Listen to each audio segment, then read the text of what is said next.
Hi there, this is Chris from Film Dweeb, and I'm going to talk about the movie on Netflix called Leave the World Behind, featuring some big names, Julia Roberts, Mahershala Ali, and Ethan Hawke, and some younger actors that are more newcomers. There's been a lot of talk about this movie lately, a lot of buzz, mostly because it's produced by the Obamas. So that set off some conspiracy theories, seeing that this movie is about the collapse of society. So a lot of the tinfoil hat enthusiasts are asking, what do they know that we don't know? In this movie, you're not going to get any answers. So I'll try to keep this spoiler free. So perhaps the first half of this will be spoiler free, and the second half, I'll give you a warning when that's going to happen. But the premise of the movie is that a family living in New York, Julia Roberts wakes up and just decides to book a spontaneous vacation for her and her husband and the kids. And the opening scene has some really odd dialogue. And it reminded me of the beginning of Mulholland Drive when all the characters seem to be living in this kind of alternate reality where everybody's nice. And that's what this felt like with the dialogue between Julia Roberts and Ethan Hawke. So right away, that kind of set off some alarm bells for me. I'm like, okay, is this going to be one of those movies where you're questioning reality, whether or not everything's really happening?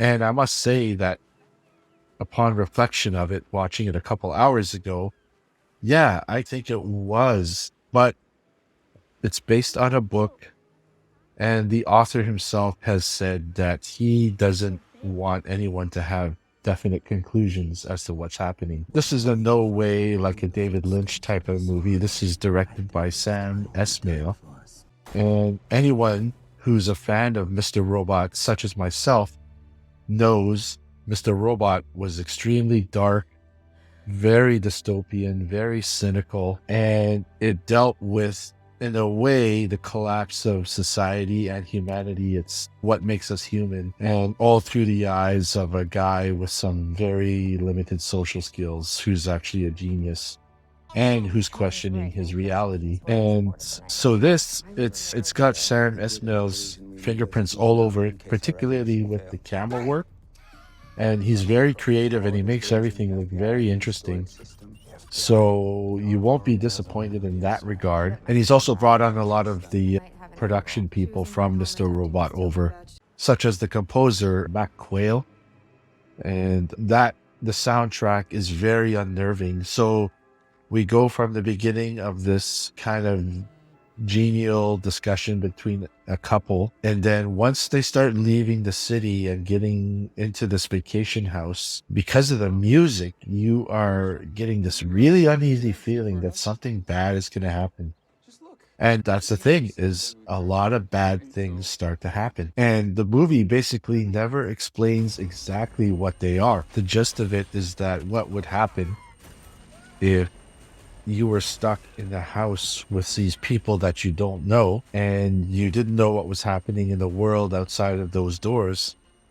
So family, the couple and their two kids are sitting in this house somewhere in New York State, and Mahershala Ali shows up at the door in a tuxedo with his daughter, saying that he's the owner of the house and that he would like to stay because he was in New York City and something had happened where the elevators were out in his building and he can't walk upstairs. So he decided it was easier to drive to this house, his vacation home. Right away, Julia Roberts does not trust him. She doesn't think he's the owner, and she butts heads with daughters. So you're getting this cultural conflict brewing, turns into the microcosm of America in this house. There's no internet, no phones, no TV. So nobody knows what's going on. Both Ethan Hawke and Julia Roberts fail to tell Mahershala Ali that earlier in their vacation, they witnessed something really strange happen at the beach. It turns out that both Mahershala Ali and his daughter keeping secrets from each other about what's going on outside. And you, as the viewer, are in no better position to know what's going on. So you're right there with them. And I thought that was a really good way to keep the viewer hooked. because the movie is about almost 2.5 hours, but over 90 minutes in, you're still asking questions. And it's not like your typical kind of Walking Dead episode. There's some really interesting concepts. And at one point, a mysterious noise shows up, like this ear piercing ring. And at that point, you're thinking, okay, is this turning into a supernatural thriller? Like one of those kind of Christian Left Behind movies? Are suddenly angels going to show up? Like I said, knowing that it's done by the guy from Mr. Robot, the movie, it drags in some parts because there's a lot of it is dialogue driven. It's a very claustrophobic kind of thriller where we're seeing this new trend in pandemic movies such as The Menu, Glass Onion, where you have a group of people trapped in this small area.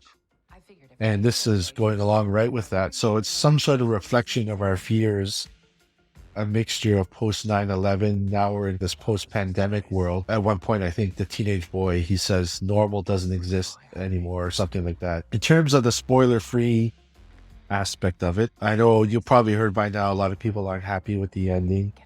But me watching Mr. Robot, it goes in line with what Sam Esmail's kind of style is, but I can see a lot of people not liking it. And for the spoiler-free aspect, I'll just conclude it now by saying it is a very good movie, very well done. The writing is a little clunky at parts, but in terms of dialogue, but in terms of just wanting to see something that kind of keeps you guessing with a really good cast and a really good premise, I highly recommend it. And despite what people say about the ending, see it for yourself and judge for yourself.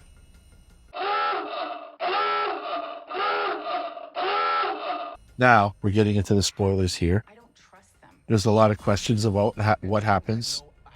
One big question is, what is that noise? And at one point, Kevin Bacon's character, he explains his theory is that it's Havana syndrome. But Havana syndrome is based on a real thing that apparently this technology exists, where it dates back to the 60s and 70s, where various countries would place hidden weapons on the top of their diplomatic buildings, such as embassies, and they would disguise them as fans or an air duct that would shoot microwaves towards a particular government facility.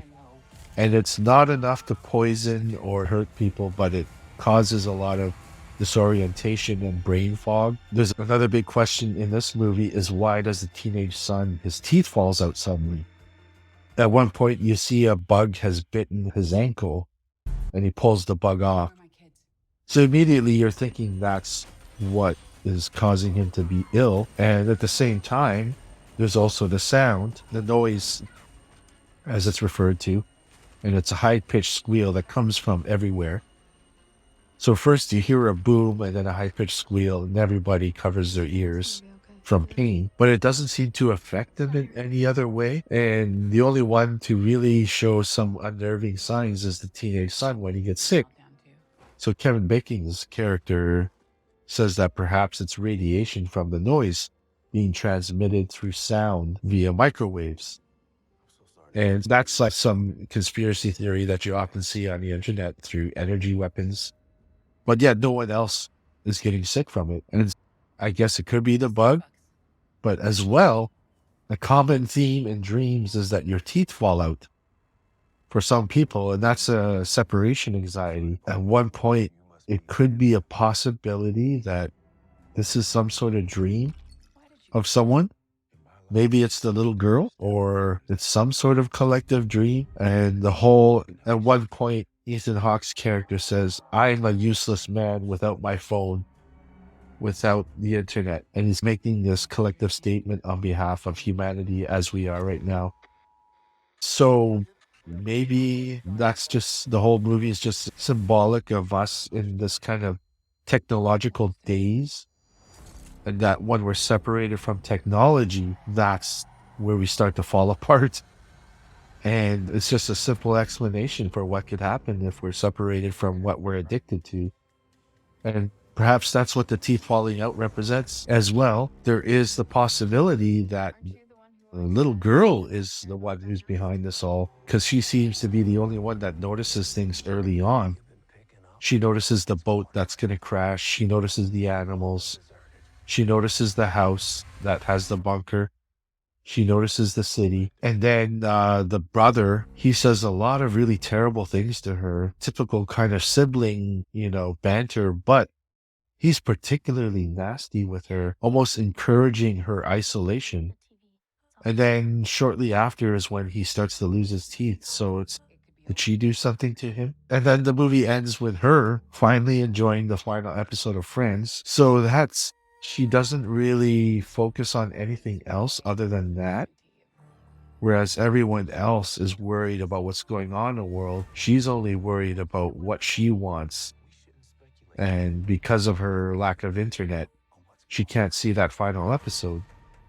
But at the end, she finds a physical copy on DVD, and then everything in the world is okay again. It's the statement where we think it's the end of the world because of technology, but yet she finds a happy new normal, and she's totally fine living in a bunker while nuclear bombs are going off in New York. And it's simply because she has what she had before, but in a different way, which we've forgotten about, like in physical media, which is pretty funny, if you ask me. One thing I did notice is the paintings in the house.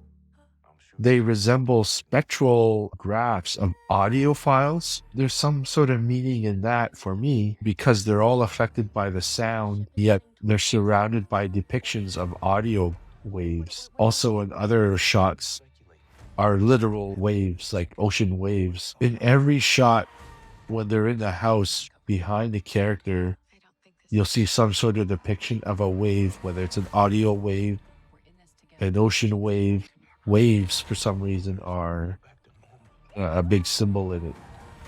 Anyways, that's my thoughts on Leave the World Behind. Tell me what you thought about it, your theories, or if you think I'm completely out to lunch. And otherwise, Dweeb out.